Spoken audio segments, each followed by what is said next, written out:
ইমাম বুখারী রাহমাতুল্লাহ আলাইহি বলেছেন, মানুষের আমল ওজন করা হবে। প্রশ্ন হলো, সমস্ত মানুষের আমল কি ওজন করা হবে, নাকি কিছু মানুষ এমন আছে যাদের আমলই ওজন করা হবে? তিরমিজি শরীফের মধ্যে ইমাম তিরমিজি রাহমাতুল্লাহ একটা হাদিস এনেছেন, আর সেই হাদিসটা বর্ণনা করেছেন হযরত আবু উমামা বাহিলী রাদিয়াল্লাহু তাআলা আনহু।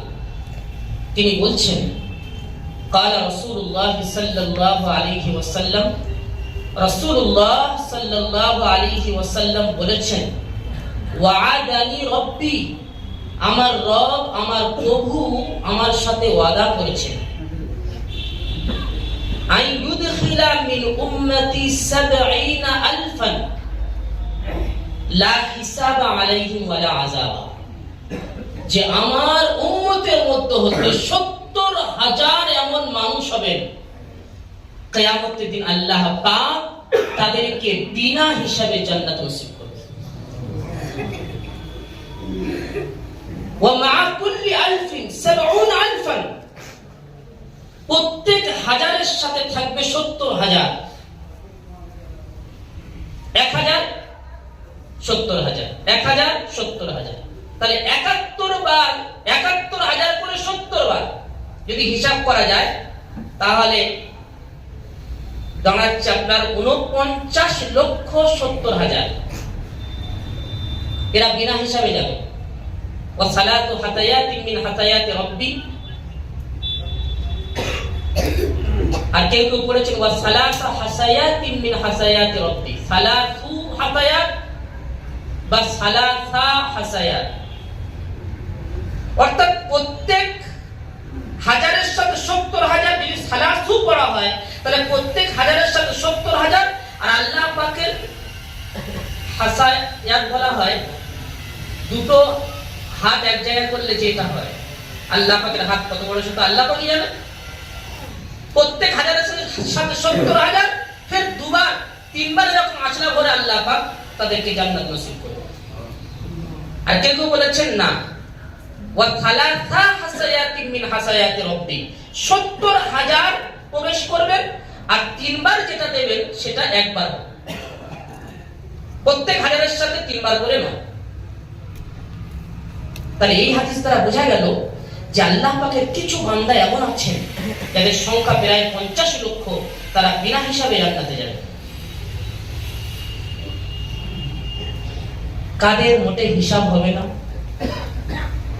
কাদের ওজন করা হবে না, সাহিহ ফাতহুল বারী আল্লামা ইবনে হাজার আসকালানী রাহমাতুল্লাহ আলাইহি ফাতহুল বারীর মধ্যে এটা উল্লেখ করেছেন।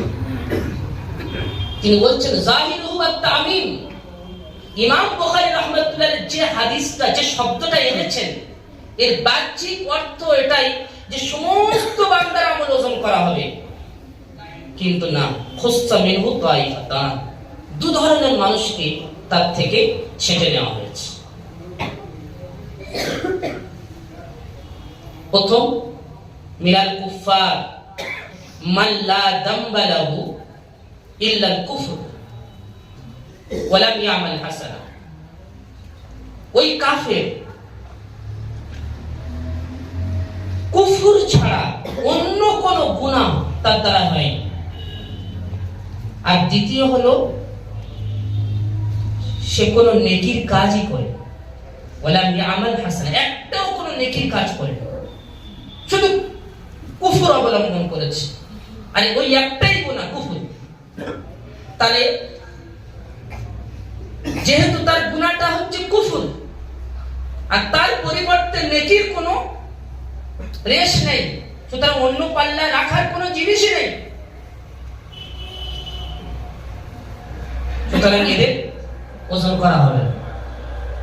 আর দ্বিতীয় হলো, ওই সমস্ত মুমিন মাল্লা সাইয়্যাতা লা, যার কোনো গুনাহ নেই, ওয়ালাহু হাসানাতুন কাসীরাতুন আলা মাহজিল ঈমান,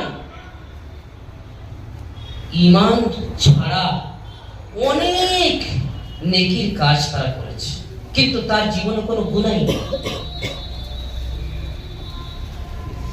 এদেরকে ওজন করা হবে। বাকি এই দুটো দল ছাড়া যারা থাকবে তাদেরকে ওজন করা হবে। ইমাম বুখারী রাহমাতুল্লাহ আগে বলছেন ওয়াকালা মুজাহিদুন আল কিসতাস ওয়াল আদলু বিল রুমিয়া। ইমাম বুখারী রাহমাতুল্লাহ এর একটা আন্দাজ আছে, একটা তরজ আছে। কোরআনের সাথে ইমাম বুখারী রাহমাতুল্লাহ আলাইহির সম্পর্ক অতি নিবিড়। সেজন্য হাদিস পাকের মধ্যে কোন জায়গায় কোন শব্দ এমন যদি এসে যায় তার আসল বা তার থেকে উৎপত্তি কোন শব্দ কোরআনের মধ্যে এসেছে, ইমাম বুখারী রাহমাতুল্লাহ আলাইহির সঙ্গে সঙ্গে কোরআনের সাথে তার এত গভীর সম্পর্ক, সেই আয়াতের ব্যাখ্যা করা শুরু করে দেয়। এখানে এসেছে ওয়া নাযাউল মাওয়াজিন আল কিসত, এই যে কিসত কাফ সিন কা, এর থেকে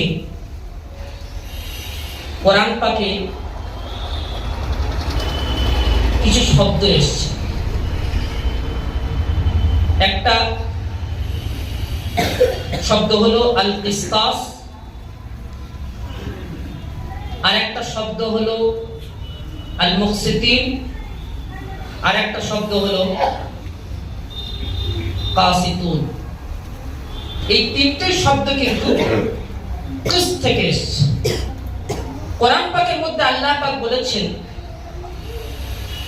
ওয়াজিনু বিল কিসতাসিল মুস্তাকিম,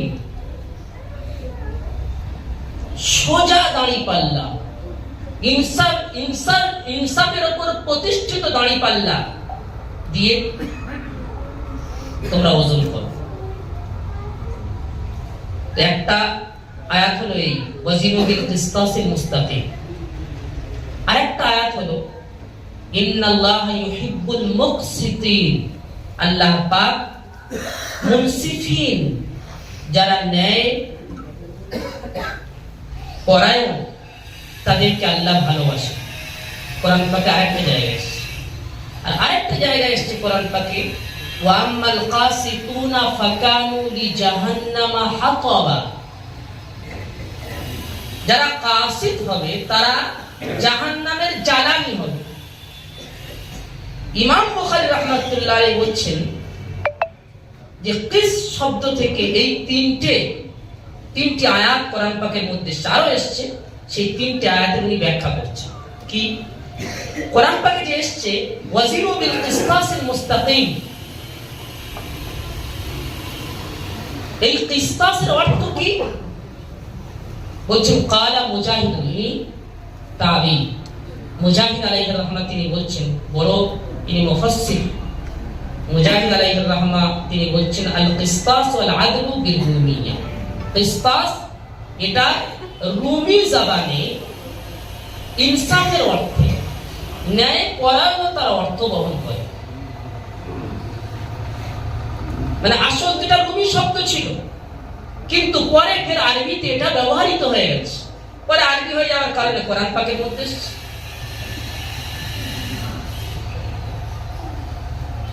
তাহলে কিসতাসের অর্থ হলো ইনসাফ। আর কোরআন পাকে আরেকটা যে আয়াত আছে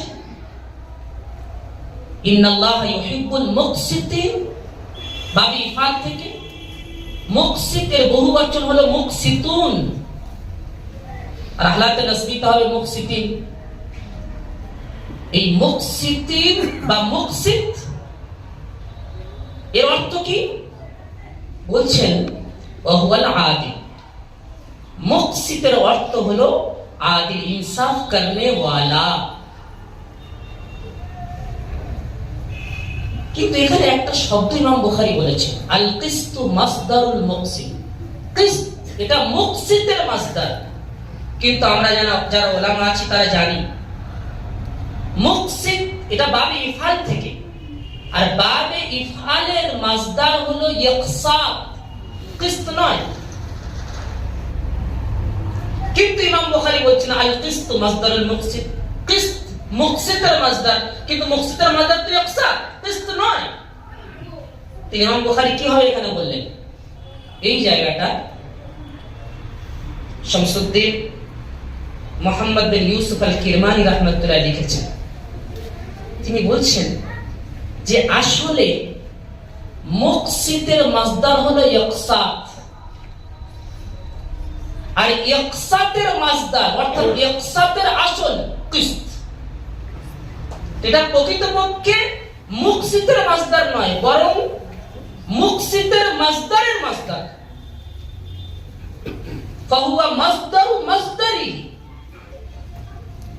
মুকসিত ইকসাত থেকে এসেছে, আর ইকসাত এসেছে কিস্ত থেকে।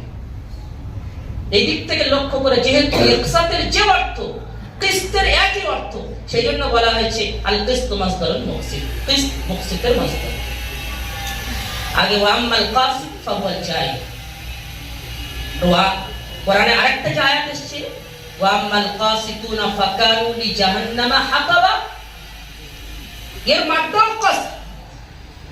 দেখো একটা হলো কাসাতা ইয়াকসিতু কাসতান, যারা মাযরিব থেকে, এর অর্থ হলো জুলুম। আর একটা হচ্ছে কাসাতা ইয়াকসুতু বা ইয়াকসিতু কিসতান, কাফের কাসরা দিয়ে, তার অর্থ হলো ইনসাফ। বাব আলাদা, মাসদার আলাদা হয়ে যাওয়ার কারণে অর্থ আলাদা হয়ে যাচ্ছে। তো ওয়াম্মাল কাসিতুন যেটা এসেছে এটা হলো বাবে যারাবা ইয়াজিবু থেকে, তার মাসদার হলো কাসদ, আর তার অর্থ হলো জালিম। যারা জালিম তারা জাহান্নামের কি হবে? জ্বালানি। ইমাম বুখারী রাহমাতুল্লাহ এই পর্যন্ত এই ব্যাখ্যা করেছে। এবারে যে হাদিসটা আসছে, হাদিসটা একটু দেখে নিই। আমার সনদটা একটু বলে দিই। সনদটা আমি নিজে তৈরি করেছি, নিয়ে এসেছি। আমার বুখারী শরীফের প্রথম খণ্ডের উস্তাদ হলেন হযরত নাসির আহমদ খান আল বুলুনশহরি রাহমাতুল্লাহ আলাইহি।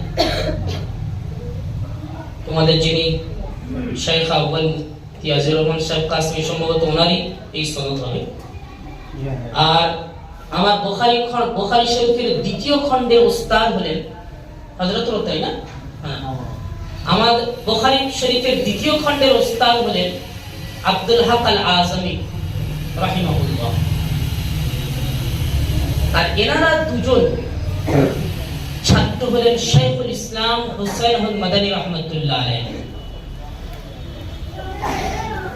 শাইখুল ইসলাম হুসাইন আহমদ মাদানী রাহমাতুল্লাহ আলাইহি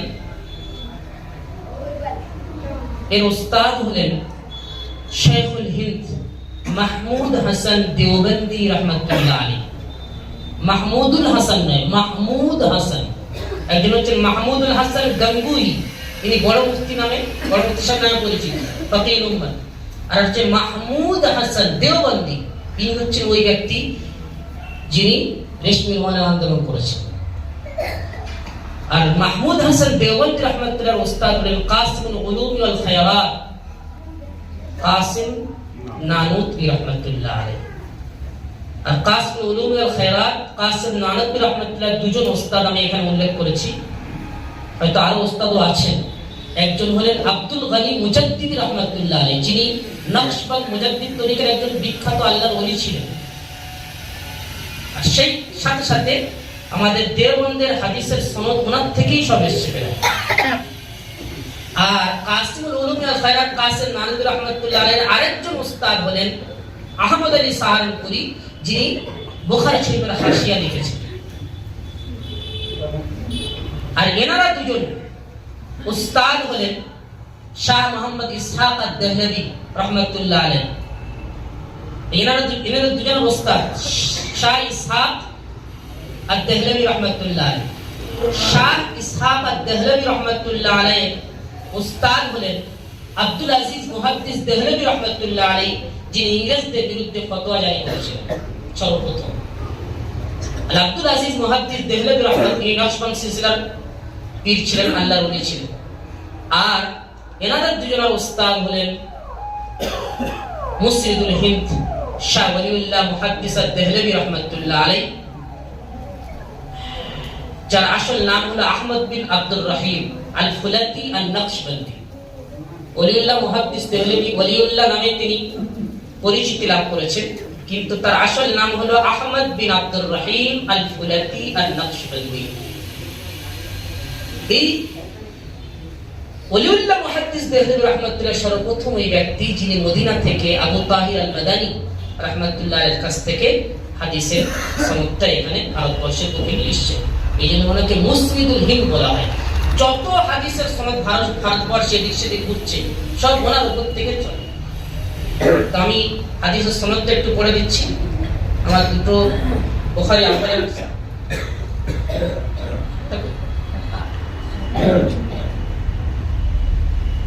দুটো সনদ আমি এনেছি, তো আলাদা করে করা হয়েছে, সেটা একটু পড়ে দিচ্ছি আমি, একটু শুনো আর জেরক্স করে তোমরা নিতে পারো।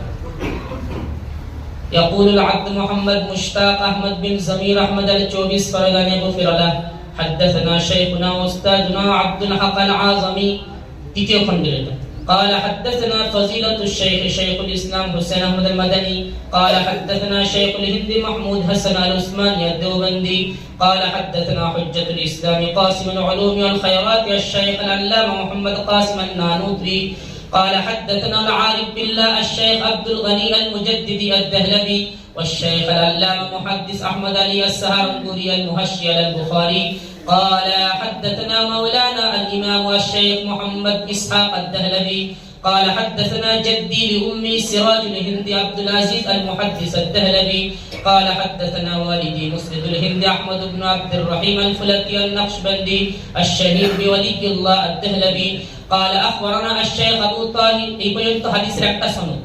হাদিসের সনদকে তিনটা ভাগে ভাগ করা হয়। একটা আমাদের থেকে শাহরুল্লাহ মুহাদ্দিস দেহলভী রাহমাতুল্লাহ পর্যন্ত, আরেকটা আবু তাহির আল মাদানী রাহমাতুল্লাহ আলাইহি থেকে প্রত্যেক হাদিসের যিনি মুআল্লিফ এই লেখক ইমাম বুখারী পর্যন্ত, এটা একটা সনদ। আরেকটা সনদ প্রত্যেক হাদিসের সনদ আলাদা আলাদা প্রত্যেক হাদিসের শুরুতে দেওয়া আছে। এই তিনটা ভাগে হাদিসের সনদকে ভাগ করা হয়। قال أخبرنا الشيخ أبو طاهر محمد بن إبراهيم الكردي المدني قال حدثنا والدي الشيخ أحمد الكردي قال قرأت على الشيخ أحمد القشاشي قال أخبرنا الشيخ أبو المواد أحمد بن عبد القدوس المنشابي قال أخبرنا الشيخ شمس الدين محمد بن أحمد الرملي قال حدثنا شيخ الإسلام زين الدين زكريا بن محمد الأنصاري قال قرأت على الشيخ الحافظ الحجة شهاب الدين أحمد بن علي الحجر الأسقلاني أحمد بن علي حجر الأسقلاني ابن حجر الأسقلاني رحمة الله قال حدثنا الشيخ برهان الدين إبراهيم بن أحمد التنوخي قال حدثنا مسند الدنيا أبو العباس أحمد بن أبي طالب الحجر الشهير بابن الشهنة قال حدثنا أبو علي الحسين بن مبارك الزبيدي الحنفي البغدادي قال حدثنا أبو الوقت عبد الأول بن عيسى بن شعيب السجزي الهربي قال حدثنا أبو الحسن عبد الرحيم بن مظفر بن محمد الداودي قال حدثنا أبو محمد عبد الله بن أحمد السرقسي قال حدثنا أبو عبد الله محمد بن يوسف الفرابري এই হচ্ছে মোহাম্মদ বিন ইউসুফ আল-ফারাবরি, যিনি ইমাম বুখারীর কাছ থেকে ডাইরেক্ট হাদিস পড়েছেন। ইমাম বুখারী রাহমাতুল্লাহ আলাইহি 90,000 ছাত্রকে ডাইরেক্ট বুখারী শরীফের হাদিসের দর্স দিয়েছেন। তার মধ্যে 4 জনের নুসখা ইমাম বুখারীর সামনে, তো এরকম বুখারী শরীফ তো আর ছেলেদের সামনে ছিল না, তো ছাত্ররা লিখতেন। তো 4 জনের লেখাটা সারা বিশ্বে মশহুর হয়েছে। তার মধ্যে একজন আপনার ইউসুফ আল-ফারাবরি, আবু আব্দুল্লাহ মুহাম্মদ ইউসুফ আল-ফারাবরি। আর এনার এই নুসখাটা আমাদের ভারতে এবং বাংলাদেশে, পাকিস্তানে এটাই বেশি চলে। أبو عبد الله محمد بن يوسف الفرابري قال حدثنا الإمام الجليل الحافظ الحجة أمير المؤمنين في الحديث أبو عبد الله محمد بن إسماعيل بن إبراهيم بن المغيرة بن بردسبة الجعفي اليماني البخاري رحمه الله تعالى اللهم انفعنا بعلومه وفيوزه آمين يا رب العالمين। এবারে হাদিসের তৃতীয় সনদের তৃতীয় ভাগটা এখানে পড়া হচ্ছে। দেখো حدثنا أحمد بن أشكاب قال حدثنا محمد بن فضيل عن عمارة بن القعقاع عن أبي زرعة عن أبي هريرة رضي الله تعالى عنه قال قال النبي صلى الله عليه وسلم كلمتان حبيبتان إلى الرحمن خفيفتان على اللسان ثقيلتان في الميزان سبحان الله وبحمده سبحان الله العظيم। আমার সাথে পড়ে না সুবহানাল্লাহি ওয়া বিহামদিহি সুবহানাল্লাহিল আযীম, সুবহানাল্লাহি ওয়া বিহামদিহি সুবহানাল্লাহিল আযীম, সুবহানাল্লাহি ওয়া বিহামদিহি সুবহানাল্লাহিল আযীম। ইমাম বুখারী রাহমাতুল্লাহ আলাইহি সবথেকে শেষে যে হাদিসটা এনেছেন, এখানে একটা মজার ব্যাপার আছে।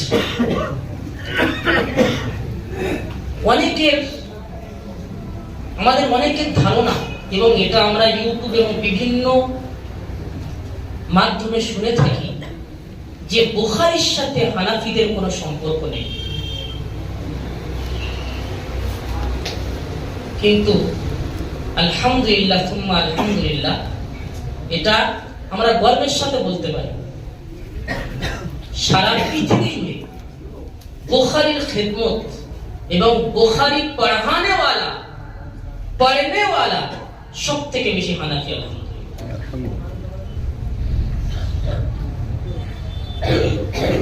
ইমাম বুখারী রাহমাতুল্লাহ আলাইহি শুধু আবু হানিফা রাহমাতুল্লাহ আলাইহি বা হানাফিদের সাথে সম্পর্ক নেই, বরং গভীর সম্পর্ক আছে। এরপর অনেক কথা বলা যায়, সময় খুব সংক্ষেপ। ইমাম বুখারী রাহমাতুল্লাহ আলাইহি বুখারী শরীফের সবথেকে প্রথম যে হাদিসটা এনেছেন, ইন্নামাল আমালু বিন্নিয়াত, এই হাদিসের যিনি প্রথম শিক্ষক ইমাম বুখারী রাহমাতুল্লাহ আলাইহি, তিনি হলেন হাদাসানা হুমাইদি। হুমাইদি এর নাম নয়, আসল নাম হলো আব্দুল্লাহ বিন জুবাইর আল হুমাইদি আল মক্কি আল কুরাইশি।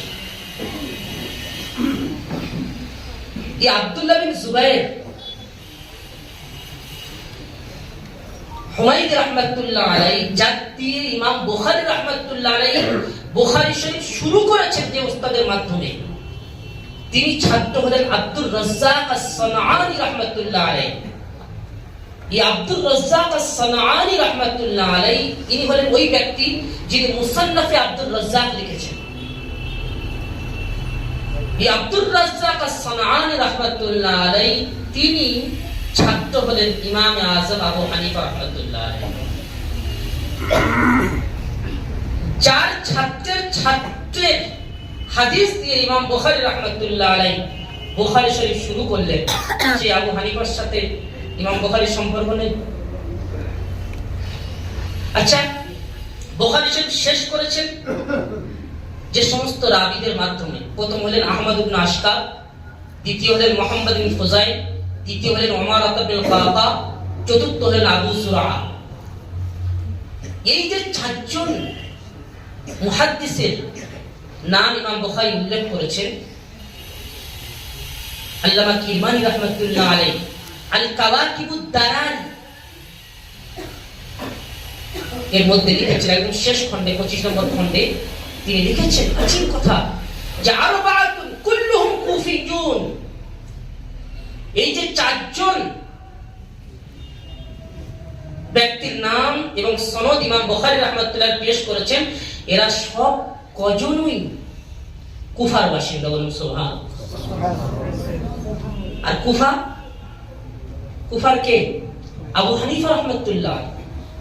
ইমাম বুখারী রাহমাতুল্লাহ আলাইহি জীবনীতে পাওয়া যায়। আর এই কথাটা শাইখুল হাদিস আল্লামা জাকারিয়া আলাইহির রহমাহ লামিউদ দারারি বুখারী শরীফের ব্যাখ্যা গ্রন্থ আরবিতে তার ভূমিকাতে উল্লেখ করেছেন। আর তার ভূমিকাতেও ইমাম বুখারী রাহমাতুল্লাহ আলাইহি পুরো খুলে তিনি বর্ণনা করেছেন। ইমাম বুখারী রাহমাতুল্লাহ আলাইহি তার জন্ম, তার মৃত্যু, ইমাম বুখারী কোন মাসলাকে, বুখারী শরীফের এত মান কেন, এবং ইমাম বুখারী রাহমাতুল্লাহ আলাইহি হানাফিদের সাথে কি সম্পর্ক, পুরো খুলে তিনি আলোচনা করেছেন। এবং ওখানে ইমাম বুখারী রাহমাতুল্লাহর ব্যাপারে এবং সহিহ বুখারী ব্যাপারে শাইখুল হাদিস আল্লামা জাকারিয়া রাহমাতুল্লাহ উল্লেখ করেছেন ইমাম বুখারী রাহমাতুল্লাহ বুখারী শরীফের নামের কথা। এই যে বড় নাম, যেটা এই বড় নামের কথা উল্লেখ করেছেন লামিউদ দারারি ভূমিকাতে শাইখুল হাদিস আল্লামা জাকারিয়া আলাইহির রহমাহ কামলেবি রাহমাতুল্লাহ। তো ওখানে ইমাম বুখারী জীবনীতে তিনি লিখেছেন, ইমাম বুখারী বলছেন, আমি হাদিস অন্বেষণ করার করতে বিভিন্ন জায়গায় সফর করেছি, বহু জায়গা সফর করেছি। আগে দিচ্ছেন ইমাম বুখারী নিজে বলছেন, ওয়ালা মুহসি কাম দাখালতুল কুফাতা ওয়াল বাগদাদ মাআল মুহাদ্দিসিন, আমি বলতে পারবো না যে আমি কুফাতে এবং বাগদাদে কত মুহাদ্দিসিনদের সাথে আমি যোগাযোগ করেছি আর কতবার আমি গিয়েছি, আমি বলতে পারবো। যদি কুফাতে হাদিস না থাকতো, ইমাম বুখারী রাহমাতুল্লাহ কি করতে গিয়েছেন ওখানে? অন্য জায়গায় লিখেছেন যে আমি ওখানে এতবার গিয়েছি, এখানে এতবার গিয়েছি, কিন্তু কুফার ব্যাপারে তিনি বলেছেন, ওয়ালা মুহসিকাম দাখালতুল কুফাতা ওয়াল বাগদাদ মাআল মুহাদ্দিসিন, কুফাতে আমি কতবার গিয়েছি আমি বলতে পারবো, আঙ্গিনাত। তাহলে বোঝা গেল সেই জামানা কুফা ছিল হাদিস এবং ফিকহ খাজানা মার্কাজ। তবে ইমাম বুখারীর মতো এত বড় ব্যক্তি বারবার ওখানে গিয়েছেন।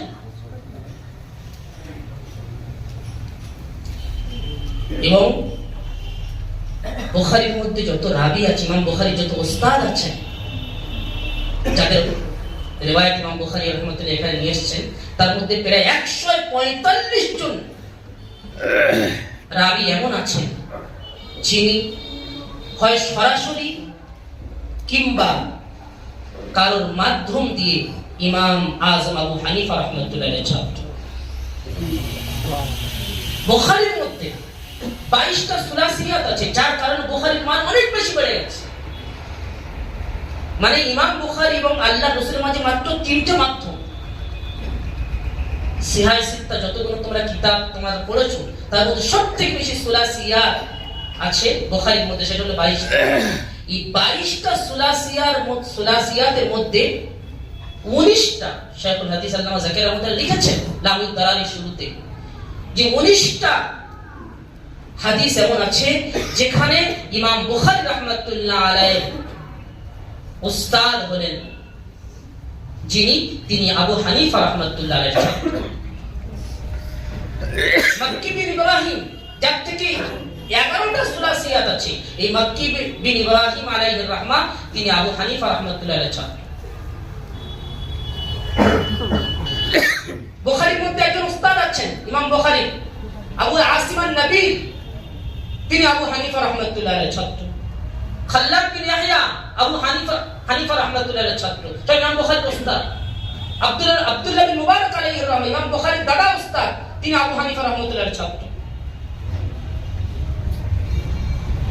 তাহলে বুখারীর সাথে আবু হানিফার সম্পর্ক বা হানাফিদের সম্পর্ক শুধু জাতা নয়, অনেক গভীর সম্পর্ক। যাদের বুখারী হাদিস নিয়ে ইমাম বুখারী রাহমাতুল্লাহ আলাইহি তার হাদিসের মানকে বাড়িয়েছেন, তাদের সাথে বুখারীর সম্পর্ক নেই, এটা বলা একবার মিথ্যা। আল্লাহ পাক বোঝার তৌফিক নসিব করুন। হাদিস দেখো, হযরত আবু হুরায়রা রাদিয়াল্লাহু তাআলা আনহু তিনি বর্ণনা করছেন। দেখো উলামায়ে কেরাম লিখেছেন, শুরাহে কেরাম যারা হাদিসের ব্যাখ্যাদাতা, 2-3 মিনিট শেষ করছি।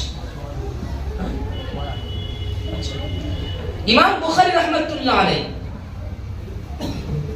বুখারী শরীফের শুরুতে যে সাহাবীর হাদিস এনেছেন, তিনি হলেন আমিরুল মুমিনিন হযরত ওমর ইবনে খাত্তাব রাদিয়াল্লাহু তাআলা।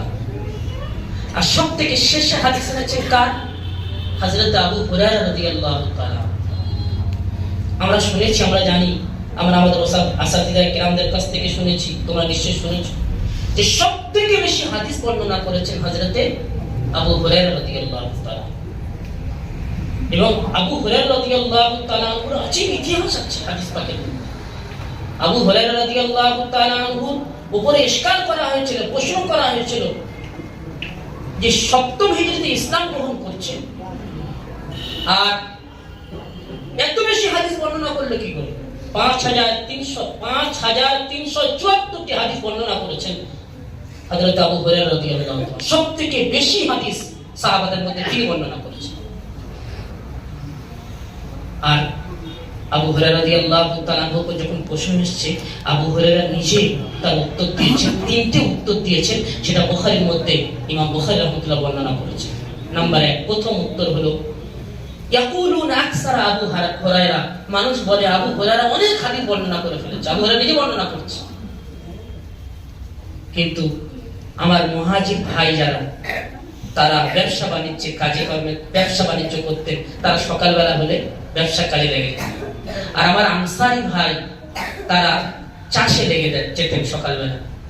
আর আমি, আমার না বিবি আছে না বাচ্চা আছে, কেউ নেই, আমি সর্বদা আল্লাহ রাসূল সাল্লাল্লাহু আলাইহি ওয়াসাল্লামের সাথে লেগে থাকতাম, আল্লাহ রাসূলের মাদ্রাসায় পড়ে থাকতাম। মাঝে মাঝে এমন অবস্থা হতো, ক্ষুধার্তের কারণে আমি বেহুঁশ হয়ে পড়ে যেতাম। মানুষ মনে করতো আমার মির্গির রোগ হয়েছে, আর সেই সময় মির্গির রোগের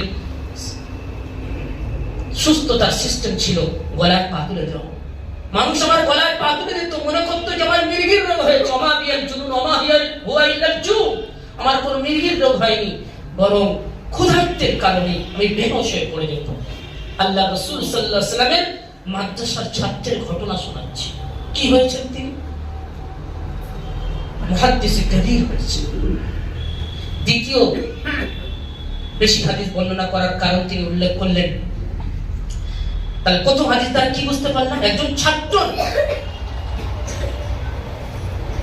বড় হওয়ার পিছনে সব থেকে বড় যেটা মাধ্যম, সেটা হলো ওস্তাদের সাথে সম্পর্ক, ওস্তাদের সান্নিধ্য অবলম্বন করা। আজকে এটা শেষ হয়ে গেছে, যার কারণে ইলম উঠে গেছে।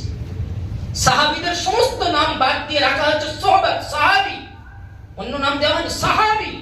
একজন সাহাবীর সব থেকে বড় হওয়ার মাধ্যম হলো তিনি সাহাবী। আল্লাহ রাসূলের ঈমান অবস্থায় দেখেছেন, ঈমান অবস্থায় আল্লাহ রাসূলের থেকে বিদায় নিয়েছেন, মৃত্যুবরণ করেছেন। সহবত।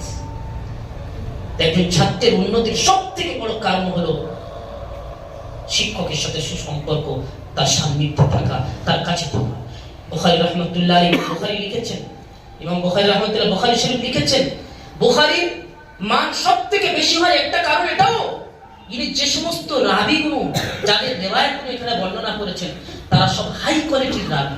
হাই কোয়ালিটির রাবী মানে কাসীরুল কাবিয়ুল যাবতি কাসীরুল মুলাযামা, সব তাদের স্মৃতিশক্তি খুব মজবুত, আর তারা বেশি বেশি শিক্ষকদের সাথে সময় দিয়েছে, আলা কোয়ালিটির রাবী। তার প্রথম কারণ কি? একটা ছাত্রের উন্নতির পিছনে প্রথম কারণ হলো শিক্ষকের সাথে সুসম্পর্ক। যে ছাত্র যত বেশি শিক্ষকের সাথে সুসম্পর্ক রাখবে, ইনশাআল্লাহ আল্লাহ পাক তার মাকাম, তার মর্যাদা তত বেশি বাড়াবে। আর দ্বিতীয় কারণ হলো, আবু হুরায়রা বলছেন, আমি একদিন আল্লাহ রাসূলের দরবারে গেলাম, বুখারীতে এসেছে। বললাম, ইয়া রাসূলুল্লাহ, আপনার থেকে হাদিস শুনে কিন্তু ভুলে যাই।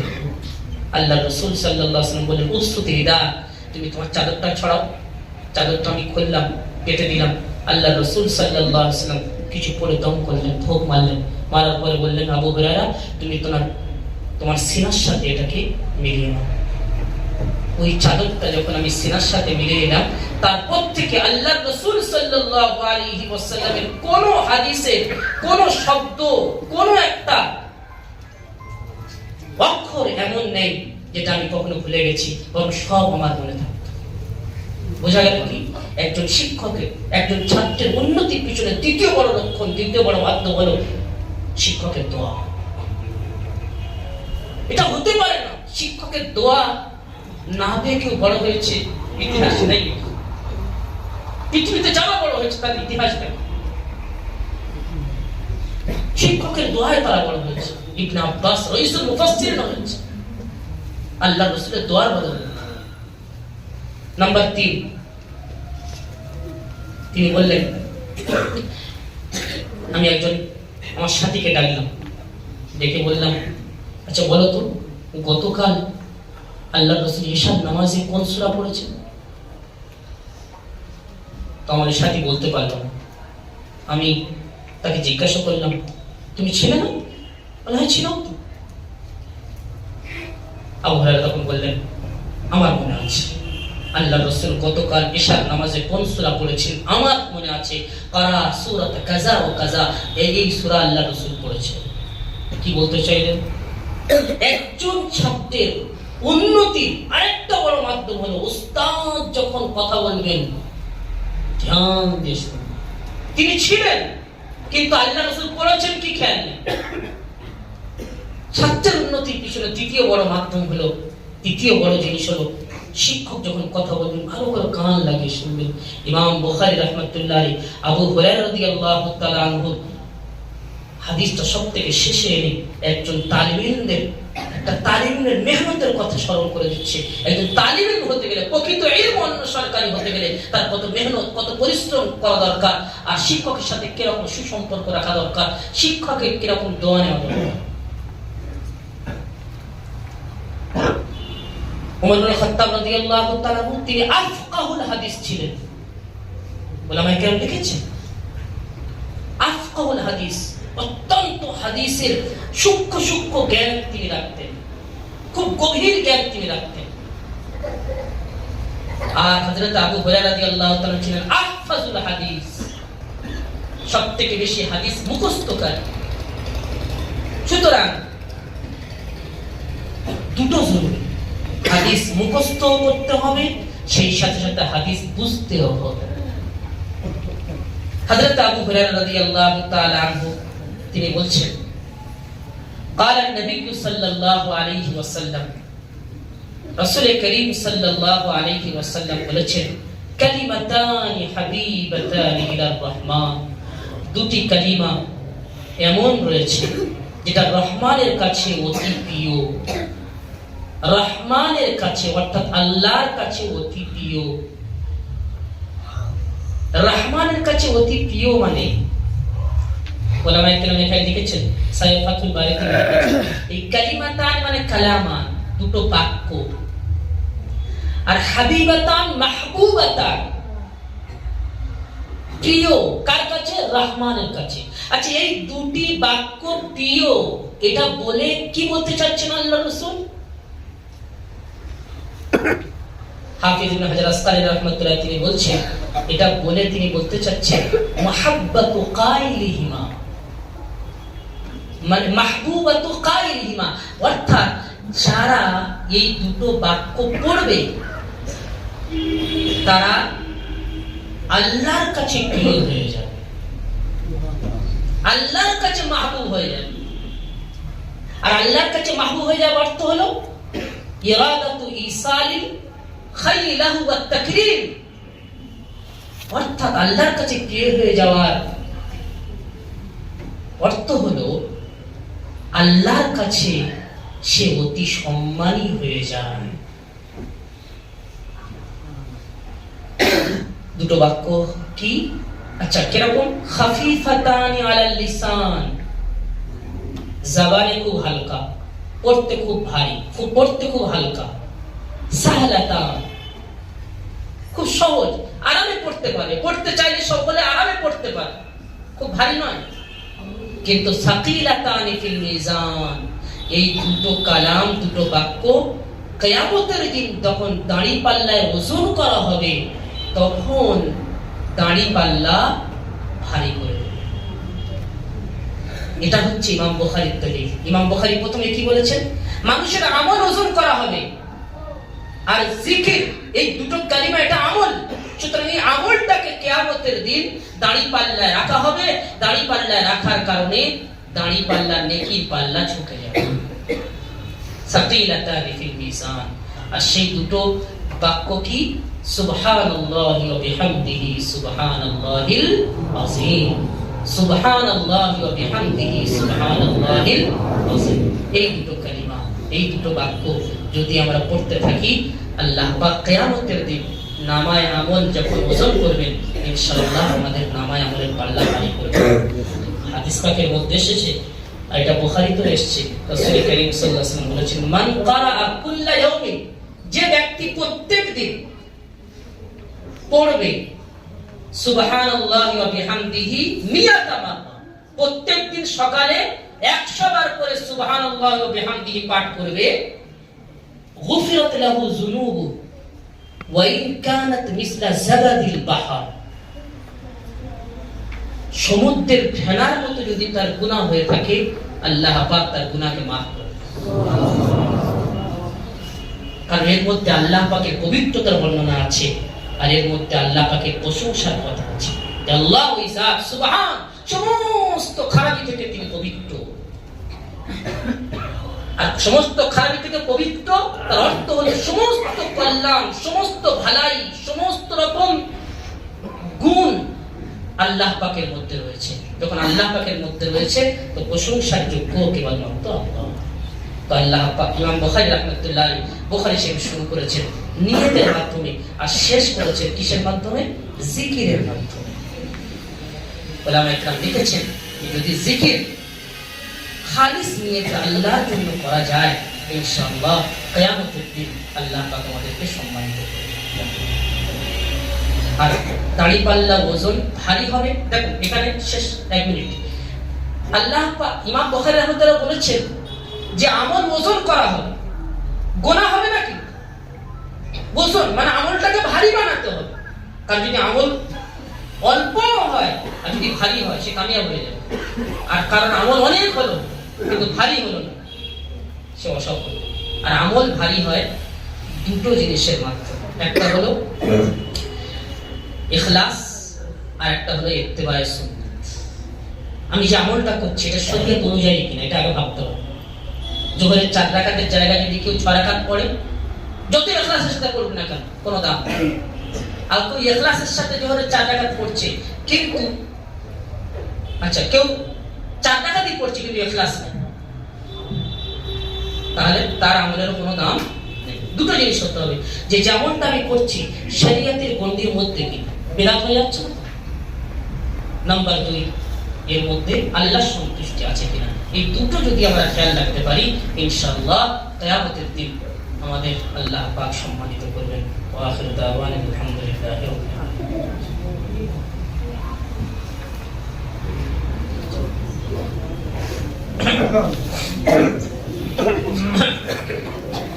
বিসমিল্লাহির রহমানির রহিম। سبحان الله وبحمده عدد خلقه ورضا نفسه وزنة عرشه ومداد كلماته. اللهم صل على سيدنا محمد وعلى آل سيدنا محمد وبارك وسلم. اللهم صل على سيدنا محمد وعلى آل سيدنا محمد وبارك وسلم. اللهم صل على سيدنا محمد وعلى آل سيدنا محمد وبارك وسلم. ربنا آتنا في الدنيا حسنة وفي الآخرة حسنة وقنا عذاب النار. ربنا ظلمنا أنفسنا وإن لم تغفر لنا وترحمنا لنكونن من الخاسرين. اللهم احفظنا من كل بلاء الدنيا وعذاب الآخرة. توفنا مسلمين وألحقنا بالصالحين. توفنا مسلمين وألحقنا بالصالحين. توفنا مسلمين وألحقنا بالصالحين. غير خزايا ولا ندامى ولا مفتونين. غير خزايا ولا ندامى ولا مفتونين. اللهم حبب إلينا الإيمان وزينه في قلوبنا وكره إلينا الكفر والفسوق والعصيان. وكره إلينا الكفر والفسوق والعصيان. وكره إلينا الكفر والفسوق والعصيان. واجعلنا من الراشدين. واجعلنا من الراشدين. اللهم إنا نسألك علما نافعا ورزقا واسعا وحلالا طيبا وإيمانا كاملا وقلبا خاشعا وعملا متقبلا وشفاء من كل داء. اللهم إنا نعوذ بك من علم لا ينفع.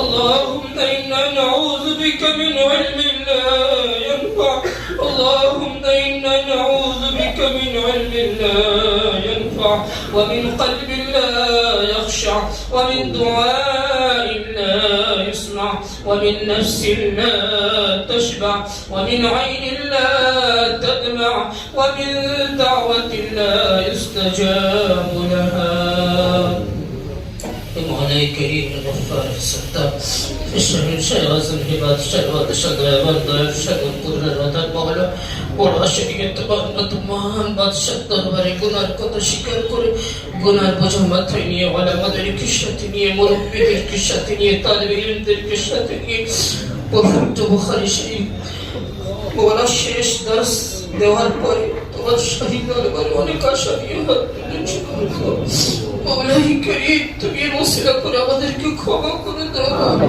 আমাদেরকে তুমি মাফ করে দাও আমরা কিতাবের মধ্যে পড়েছি হুজুররা লিখেছেন বুখারী শরীফ খতম করার পরে দোয়া কবুল হয় মৌলাই করিম তুমি আমাদেরকে কবুল করে দাও মাওলা তুমি আমাদেরকে মাফ করে দাও আমাদের পিতামাতাকে ক্ষমা করে দাও আমাদের আসাতিজায়ে কিরামদেরকে ক্ষমা করে দাও আমাদের আসাতিজায়ে কিরামদেরকে ক্ষমা করে দাও তাদের রূহানি কাজ তুমি আমাদের নসিব করো মৌলাই করিম যারা দোয়ার জন্য বলেছেন আশরাকিন দোয়ার হাবদা তাদের সকলের সমস্ত রকম জায়েজ গুনার পাশে রেখে পূর্ণ করে দাও মৌলাই ইমাম বুখারী রাহমাতুল্লাহ আলাইহি সওয়াবকে পৌঁছে দিও তার রূহানি কাজ তুমি আমাদের নসিব করো মৌলা কত তাকওয়ার সাথে কত পরহেজগারির সাথে তোমার সাথে সম্পর্ক করে মৌলা একটি করে হাদিস লিখেছেন মৌলা তোমার খাস রহম যে তুমি আমাদের মতো নানাইকে এরকম কিতাব পড়ানোর সুযোগ করে দিয়েছো মৌলাই করিম তুমি আমাদেরকে কবুল করে দাও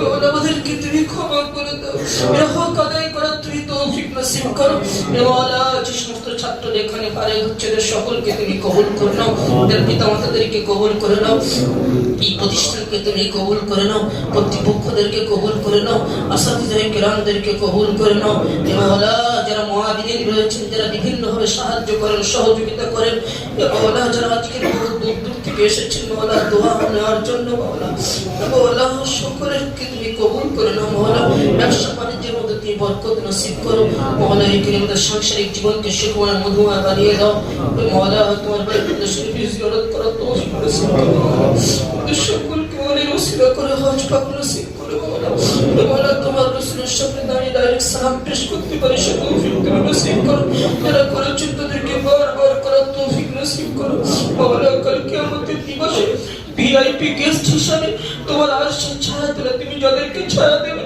তাদের মধ্যে আমাদেরকে শামিল করে নিও তাদের মধ্যে তুমি আমাদেরকে শামিল করে নিও তোমার রাসূলের পাক ও পবিত্র হাতে হাউজে কাউসারের পাক ও পবিত্র পানি পান করার সুযোগ করে দিও তোমার রাসূলের সুপারিশ পাওয়ার তৌফিক নসিব করো মৌলাই করিম অনেক বছর পরে তোমার রাসূলকে জন্ম নেওয়ার কারণে তোমার রাসূলকে আমার চোখে দেখতে পাইনি কত সুন্দর তার চোখ কত সুন্দর তার নাক কত সুন্দর তার মুখ কত সুন্দর তার কপাল কত সুন্দর তার চুল বিশ্বের সবথেকে সেরা শ্রেষ্ঠ সুন্দর মানুষ তুমি তাকে বানিয়েছো মৌলা স্বপ্নের মাধ্যমে একবার হলেও তুমি দিদার করিয়ে দাও যারা করেছেন তাদেরকে বারবার করার তৌফিক নসিব করো এই মাদ্রাসার সমস্ত রকম জরুরিয়াতকে গায়বী খাজানা থেকে পূরণ করে দাও মৌলা বুখারীতে নিসবত তুমি দিয়েছো মৌলা মৃত্যু পর্যন্ত নিসবত বাকি রেখো আমাদের গুনাহের কারণে নিসবত তুমি ছিনিয়ে নিও আমাদের গুনাহের কারণে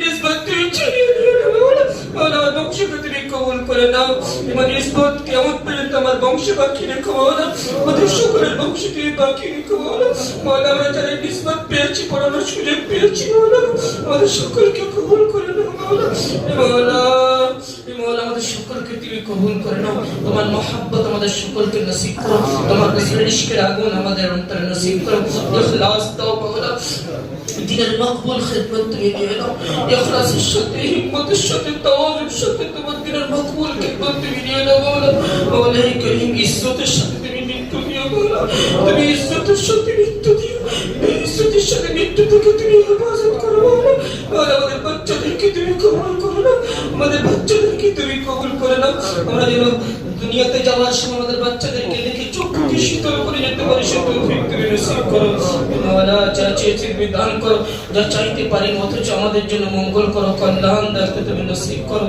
ربنا تقبل منا انك انت السميع العليم وتب علينا يا مولانا انك انت التواب الرحيم وصلى الله تعالى على خير خلقه محمد واله واصحابه اجمعين برحمتك يا رحمن